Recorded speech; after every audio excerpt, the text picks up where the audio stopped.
The morning my neighbor pounded on my front door at 5 o'clock, I thought someone had died. Instead, he looked me straight in the eye and said something far stranger. "Don't go to work today. Just trust me." Then he turned around and walked back across the street before I could ask a single question. My name is Evelyn Carter. I'm 71 years old, a widow, and until that morning, I believed my life had become predictable, quiet, safe.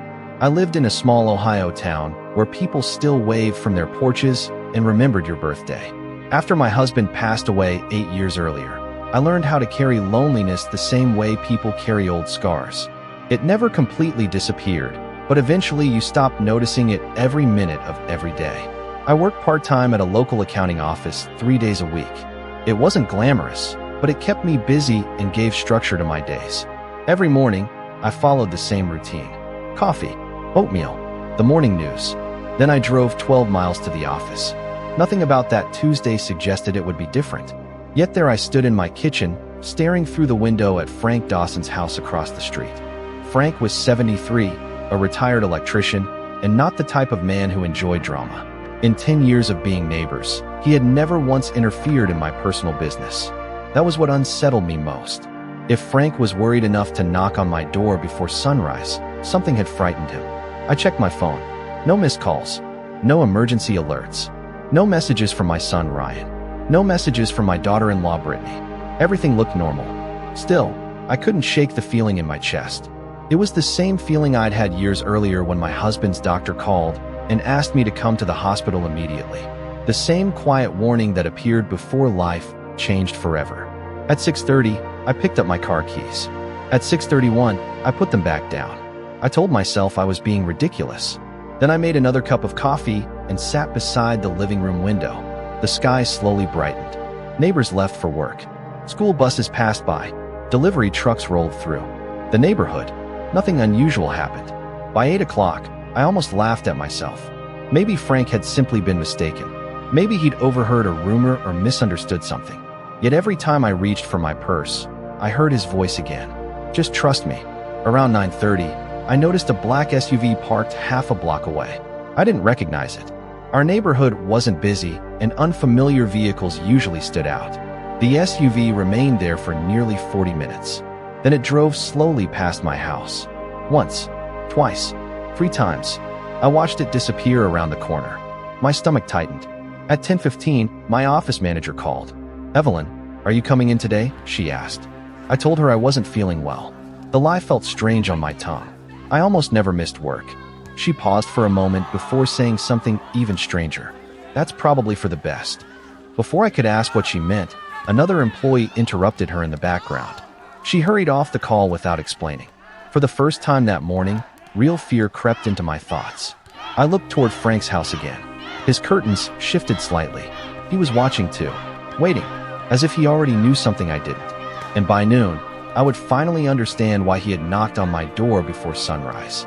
After I hung up with my office manager, I remained seated in the same chair for several minutes, staring at the silent television across the room. The clock above the fireplace ticked louder than usual. Every sound seemed amplified. The refrigerator hummed. A dog barked somewhere down the street. A lawn service truck passed by. Ordinary noises. Ordinary moments. Yet none of it felt ordinary anymore. I picked up my coffee mug and realized it had gone cold. That was when my phone rang again. This time it was my friend Carol, who worked in payroll at the accounting office. Carol rarely called during business hours unless something was important. The moment I answered, I could hear tension in her voice. She asked if I was home. When I told her I was, she seemed relieved. Then she asked another question. Had anyone contacted me about retirement paperwork recently? The question caught me off guard. I told her no. Carol hesitated before speaking again. Earlier that morning, a man had arrived at the office asking for me by name. According to Carol, he claimed he had an appointment regarding documentation connected to my financial records. The strange part was that nobody in management knew who he was. He had become frustrated when he learned I was not there. Eventually, he left. When Carol described him, I realized I had never seen him before. She apologized for worrying me and ended the call, but the conversation only deepened my unease. I walked to the front window again. The black sport utility vehicle was back. This time it was parked closer. Not directly in front of my house, but close enough that I noticed it immediately. The driver remained inside. I could not clearly see the face through the windshield. I stepped back from the curtain. My heart was beating faster now.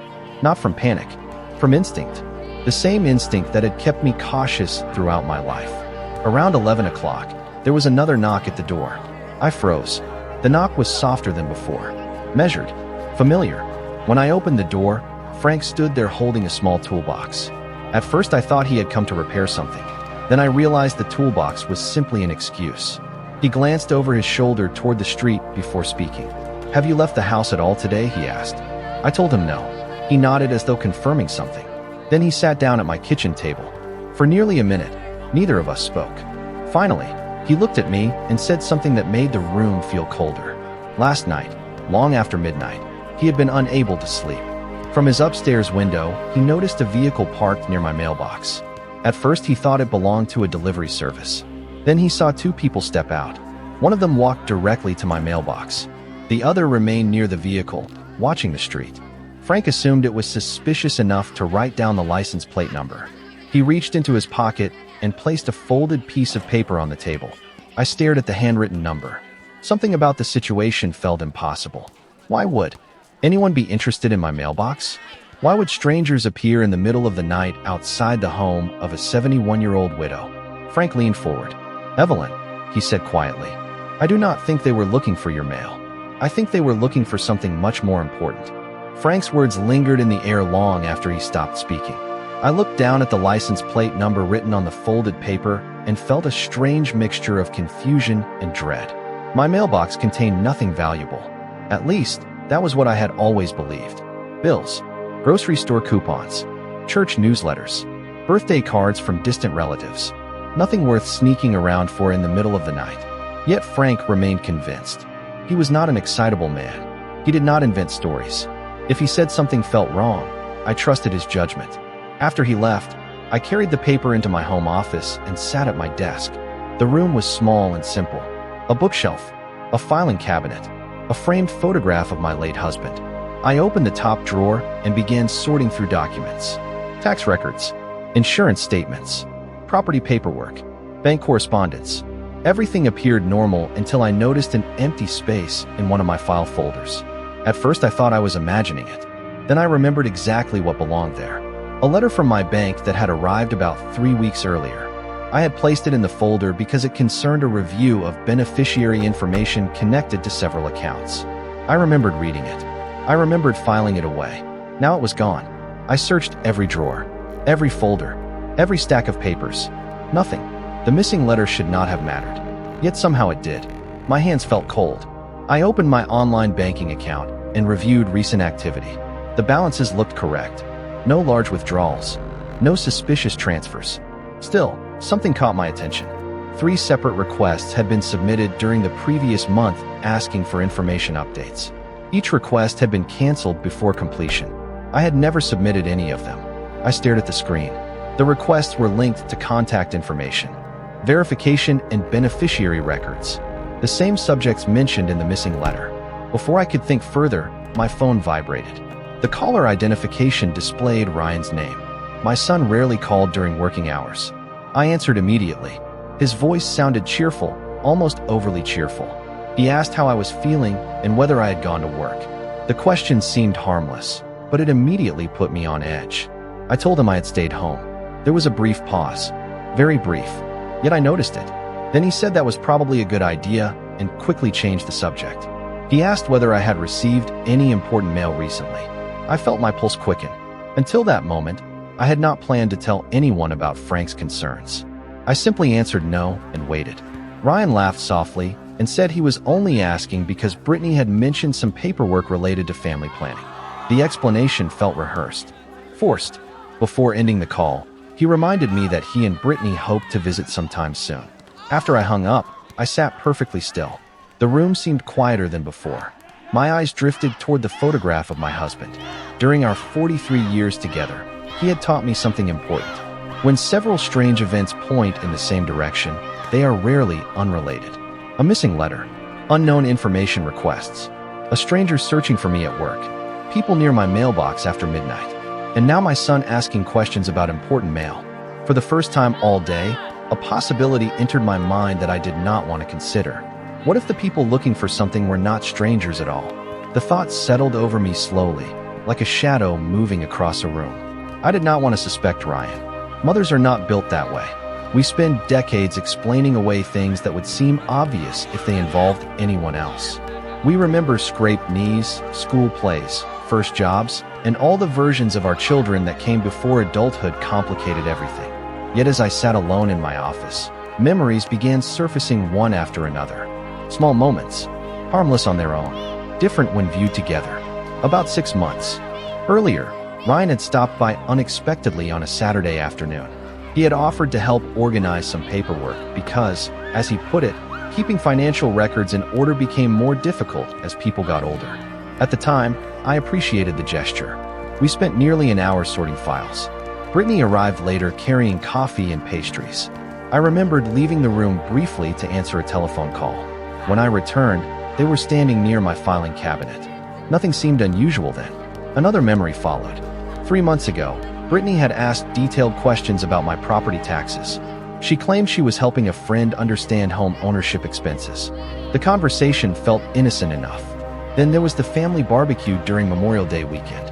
Ryan had casually asked whether I had updated my estate planning documents since my husband passed away. I remembered laughing and telling him that everything important had already been handled years earlier. At the time, he seemed disappointed by the answer.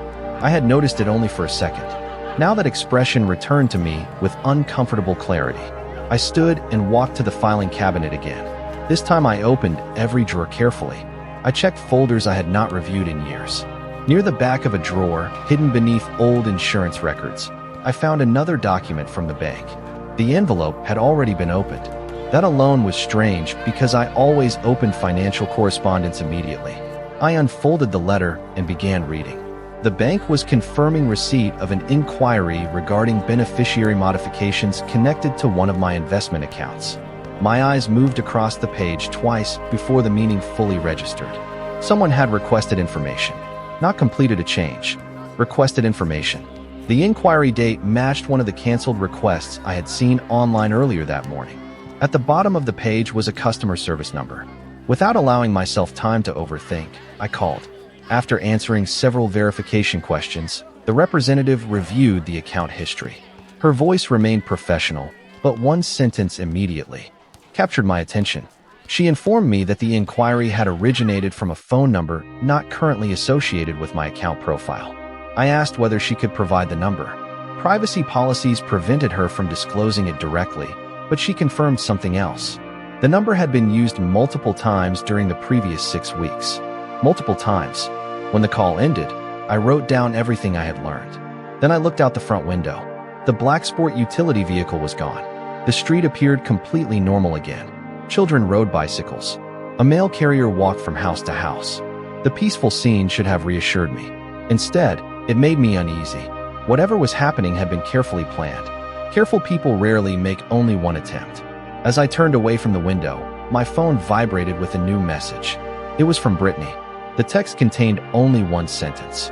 Just checking in to see if you received all your important mail this week. I stared at the screen for a long moment. Then, for the first time all day, I stopped wondering whether these events were connected. I began wondering how far the plan had already gone. For several minutes, I did not respond to Brittany's message. I simply sat there holding my phone while the late afternoon sunlight stretched across the floor of my office. The question itself was harmless. Anyone reading it without context would see nothing unusual. Yet context changes everything. Earlier that day, Ryan had asked about important mail. Now Brittany was asking the same thing. Not about my health. Not about work. Not about whether I needed anything. Just mail. Important mail. The repetition bothered me more than the words themselves. I placed the phone face down on the desk and walked into the kitchen. The house felt different now. Not dangerous. Not threatening. Just unfamiliar. Like I was seeing parts of it for the first time. I opened the refrigerator, poured a glass of iced tea, and tried to think clearly. My husband used to say that panic was expensive. It made people rush. It made them miss details. If something was happening, I needed facts, not assumptions. I returned to the office and began reviewing old correspondence. One envelope led to another. One document led to another. Eventually, I found a folder containing copies of estate planning records completed several years earlier. Everything appeared intact. Then I noticed a small note clipped to the inside cover. The note was written in my own handwriting. It contained the name of an attorney I had consulted shortly after my husband passed away. I had not spoken to him in years. On impulse, I called his office. To my surprise, he was still practicing. After a brief conversation with his assistant, he agreed to speak with me. I explained only the basics: missing documents, unusual account inquiries, questions from family members. The attorney listened quietly. Then he asked a question I had not expected. Had anyone recently requested copies of property records connected to my residence? I told him I did not know. He suggested checking with the county recorder's office. The recommendation seemed simple enough. After ending the call, I went online and accessed the public records database. The search took less than 2 minutes. What I found made my stomach tighten. 3 weeks earlier, someone had requested certified copies of documents connected to my property. The request itself was legal. Public records are available to anyone. But the timing bothered me. The request had been made only days before the first beneficiary inquiry appeared on my account history. Another coincidence. Another thread leading in the same direction. As evening approached, I finally replied to Brittany's message. I kept it simple. No. Why do you ask? Her response arrived almost immediately, as though she had been waiting beside her phone all day. Just making sure everything is okay. Nothing more. No explanation. No reason. I read the message twice. Then I noticed something else. Earlier messages between us had always ended warmly. A heart emoji. A smile. Some small expression of affection. This one felt different. Efficient. Careful. Almost transactional. Outside, the neighborhood settled into its usual rhythm. Porch lights flickered on. Families gathered for dinner. Cars returned from work. Across the street, Frank stepped onto his driveway and glanced toward my house. I raised a hand. He nodded once. It was a small gesture, but somehow reassuring. Because by then, one thing had become clear. Whatever was happening had started long before that morning. I was only now beginning to see the pieces. And somewhere among those pieces was a truth that someone desperately hoped I would never find. The next morning, I woke up feeling different. Not calmer, more focused. Fear thrives in uncertainty, but uncertainty begins to lose its power when facts start replacing assumptions. I made coffee, sat at my kitchen table, and reviewed everything I had written down the day before. The list had grown longer than I expected. Missing correspondence, repeated account inquiries, property record requests, questions from Ryan, questions from Brittany, the unknown visitor at my workplace, the vehicle near my mailbox. None of those details proved wrongdoing. Yet together they formed a pattern I could no longer ignore. Shortly after 9 o'clock, I called the county recorder's office. I explained that I wanted to review any recent activity connected to my property records. The employee who assisted me was polite and surprisingly helpful. After verifying my identity, she explained that certified copies had indeed been requested recently. Then she mentioned something else. Whoever submitted the request had asked for additional information regarding transfer procedures and ownership documentation. My hand tightened around the phone. Those were not the kinds of questions asked by casual researchers. Those were questions asked by people interested in property transactions. After ending the call, I immediately contacted the attorney I had spoken with the previous afternoon. This time our conversation lasted nearly 40 minutes. He listened carefully while I shared the latest information. When I finished, he was silent for several seconds. Finally, he advised me to obtain complete records from both my financial institutions and the county office. He also recommended that I avoid discussing my concerns with anyone until I understood exactly what was happening. The advice made sense. If someone was gathering information about me, the last thing I wanted was to alert them that I had noticed. Around noon, I drove to the bank. It was the first time I had left the house since that strange morning began. As I entered the branch, I found myself studying faces without meaning to. Every unfamiliar person seemed suspicious. Every glance felt significant. I knew I was probably imagining most of it, yet I could not shake the feeling that I had stepped into a situation far larger than I originally believed. A senior account specialist met with me in a private office. Together we reviewed account activity dating back several months. Most of it appeared normal. Then she pointed to a series of customer service contacts associated with my profile. There had been more inquiries than I realized. Several involved beneficiary information.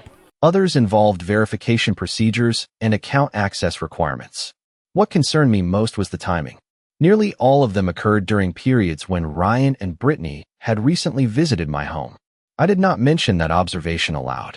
I simply wrote down the dates. As I prepared to leave, the specialist asked whether anyone besides me had access to personal financial documents stored at home. The question landed heavily. I thought about family gatherings, holiday visits, weekends when Ryan helped organize paperwork, times when I left rooms without concern because family was present. For years, trust had been automatic. Now it felt like a luxury I could no longer afford. When I returned home that afternoon, an envelope was waiting inside my mailbox. No return address, no postage markings, just my name written neatly across the front. My heartbeat quickened as I carried it inside. The envelope contained a single sheet of paper. On it was a photocopy of a document I had never seen before. At the bottom was a signature line. Above it was my printed name, and beside my name was a signature that looked almost exactly like my own. For a long moment, I simply stared at the signature. It was close enough to fool almost anyone who glanced at it quickly. The shape of the letters matched mine. The slant was similar.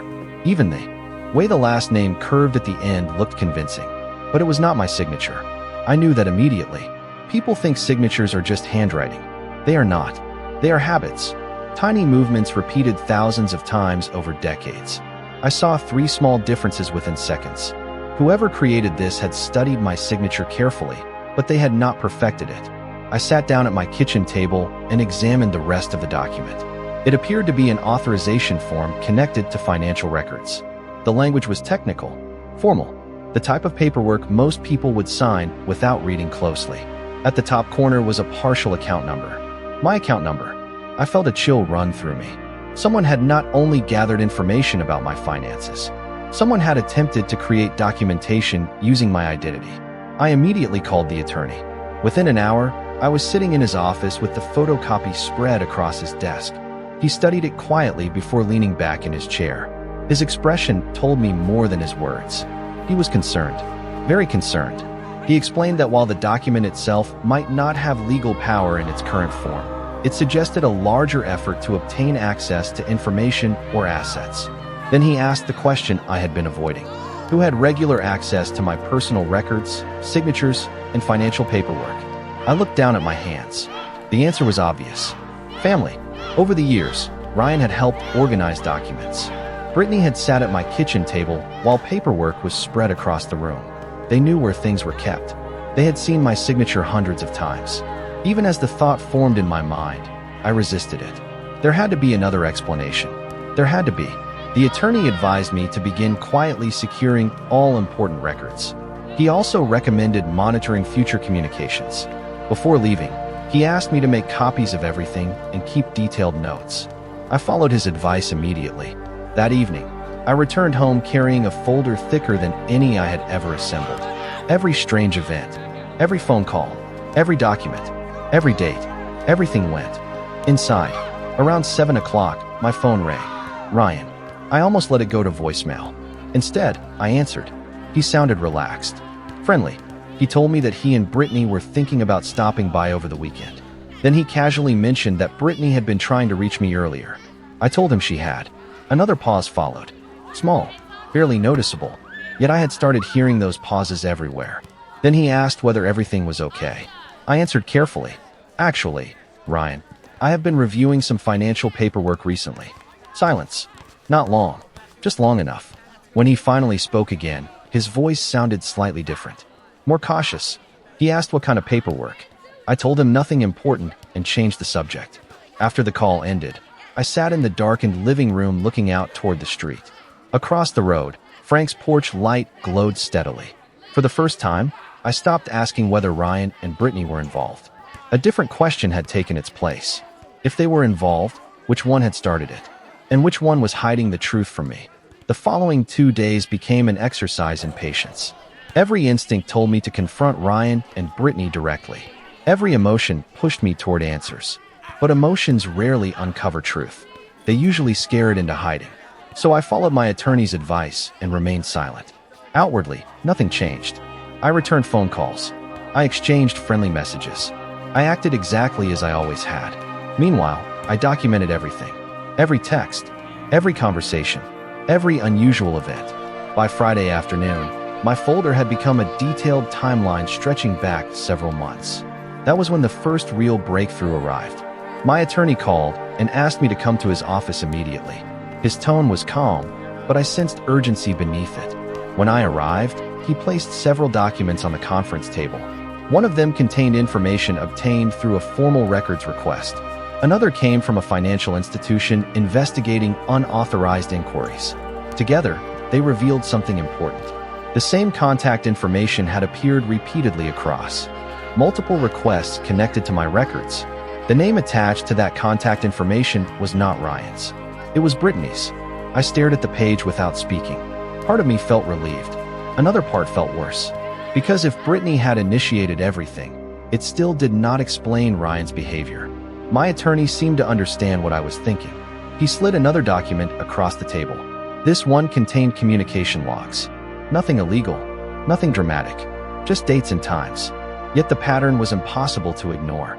Whenever account inquiries occurred, Ryan and Brittany were together. Whenever property information was requested, Ryan's phone appeared near the locations where the requests originated. Neither document proved intent, but they destroyed the possibility of coincidence. On the drive home, I found myself remembering family dinners, birthdays, holidays, and countless ordinary moments. I kept searching for signs that I had missed. Some warning, some clue. Instead, I found memories of laughter and trust. That was what made betrayal so difficult to recognize. It rarely arrives wearing a mask. It arrives wearing a familiar face. Later that evening, Ryan called again. He sounded unusually upbeat. He said he and Brittany wanted to stop by the next morning to discuss some family planning ideas. The phrase immediately caught my attention. Family planning. It was vague enough to mean anything. I agreed without hesitation. After the call ended, I contacted my attorney. We discussed a strategy. If Ryan and Brittany believed I knew nothing, they would eventually reveal more than they intended. Sometimes the fastest way to learn the truth is to let people think they have already succeeded. The next morning, I woke before sunrise. A thick fog covered the neighborhood. Across the street, Frank was already outside collecting his newspaper. He looked toward my house and gave a small nod. I nodded back. Neither of us spoke. By 10 o'clock, Ryan's truck pulled into the driveway. Brittany stepped out carrying a cheerful smile and a folder tucked beneath one arm. The moment I saw that folder, every warning bell inside me began ringing. Through the living room window, I watched them walk toward my front door. They looked confident, relaxed, certain, as if they believed the next hour would go exactly according to plan. What they did not know was that by then, I had already learned far more than they ever imagined.